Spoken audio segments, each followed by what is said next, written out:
अस्सलाम वालेकुम। जो प्रीवियस वीडियो में हमने डिस्कस किया था SSRIs को, ठीक है, अब हम SNRI पे आ रहे हैं। आपको नाम से पता चल रहा है वो सिर्फ सेरोटोनिन का इनहिबिटर था, रीअपटेक इनहिबिटर, और ये सेरोटोनिन और नॉरएपिनेफ्रिन दोनों का रीअपटेक इनहिबिटर है, ठीक है। और इसके लिए एक सिनेरियो जो बन के आता है या MCQ पॉइंट ऑफ व्यू से इंपॉर्टेंट है, ठीक है। उसके अंदर हमारे पास जो सिम्टम्स आती हैं वो क्रॉनिक पेन वगैरह मोस्टली आती है।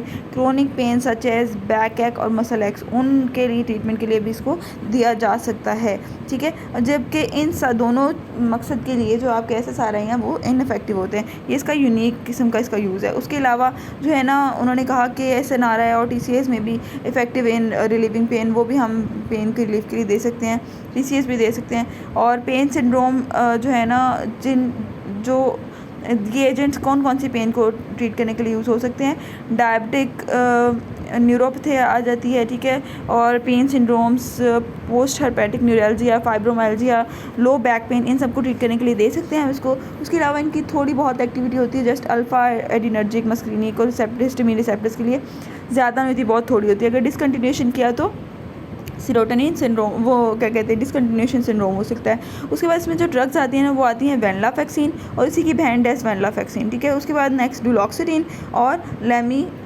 लीवोमिलानसिप्रान। लीवोमिलानसिप्रान की सिर्फ एक बात याद रखनी है आपने, जस्ट इसको डिप्रेशन के लिए यूज़ करते हैं, यूरोप और फाइब्रोमाइल्जिया के लिए, ठीक है। दो चीज़ों के लिए यूज़ करते हैं, डिप्रेशन और फाइब्रोमाइल्जिया। यूजुअली इसके लिए MCQ बनता है फाइब्रोमाइल्जिया का, ठीक है। तो उसके अंदर अपने लीवोमिलानसिप्रान देनी है। उसके बाद डिलॉक्सिडिन में आपने याद रखना है कि इसका हाफ लाइफ 12 से 15 घंटे होती है, सबसे ज़्यादा होती है इनमें, ठीक है। उसके अलावा ये टाइटली बाउंड करता है और ये सेरोटोनिन नॉरएपिनेफ्रिन रीअपटेक करता है ऑल डोजेस पे, ठीक है।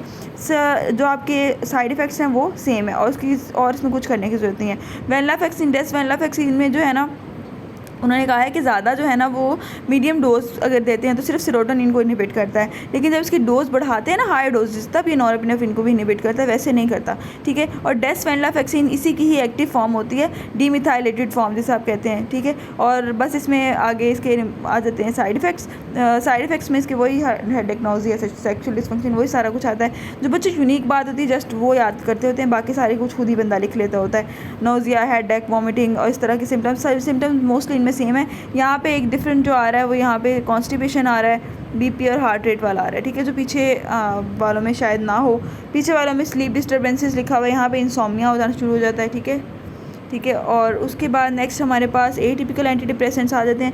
मैंने आपको बताया था जब मैंने बुस्पायरिनोन आपको पढ़ाया था, बुस्पायरिनोन में मैंने आपको बताया था कि बिप्रोपियन भी एक ड्रग आती है, आप इसको बहुत कंफ्यूज करते हैं बुस्पायरिनोन के साथ, ठीक है। अब ये बात याद रखनी है कि ये एक weak dopamine norepinephrine reuptake inhibitor है, ठीक है।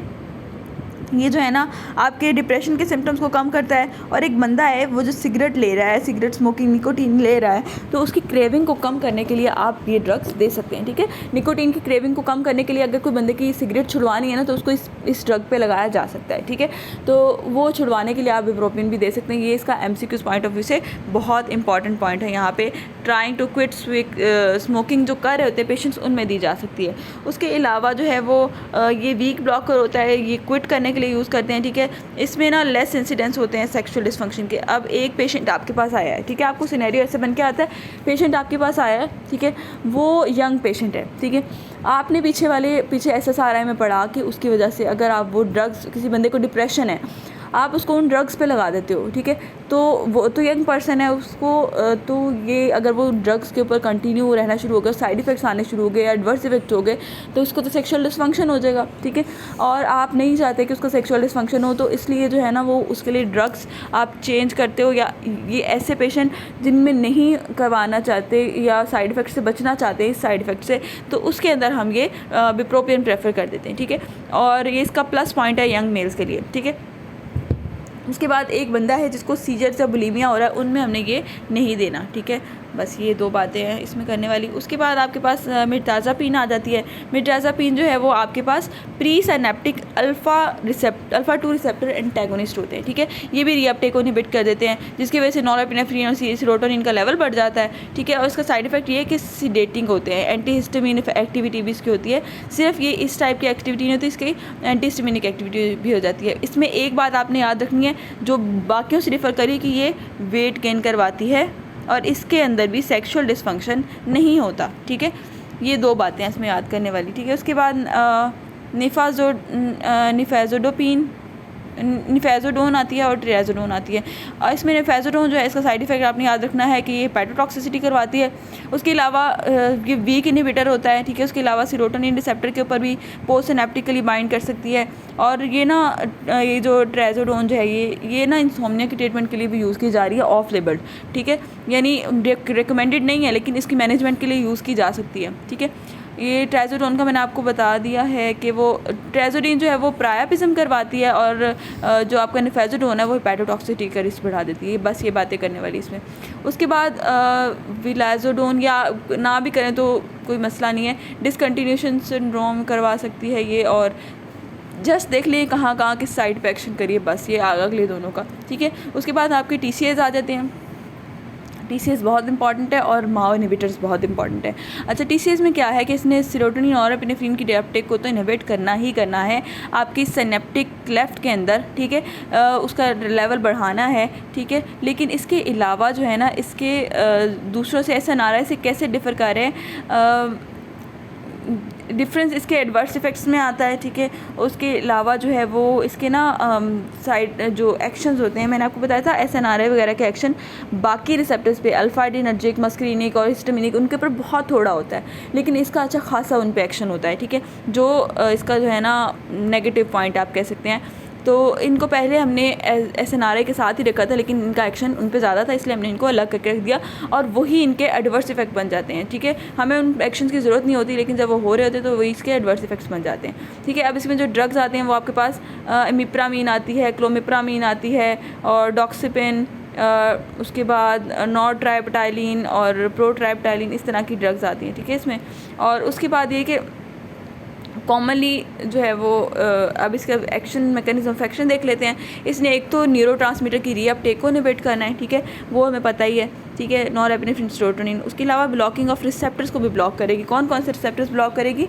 सेरोटोनिन के भी, अल्फा एडिनर्जिक के भी, ठीक है, हिस्टामिन के भी और मस्करीनिक के भी, सारे ब्लॉक कर देगी, ठीक है। और वही सारे इसके एडवर्स इफेक्ट्स बन जाएंगे। बस इसमें ये बात देखनी थी।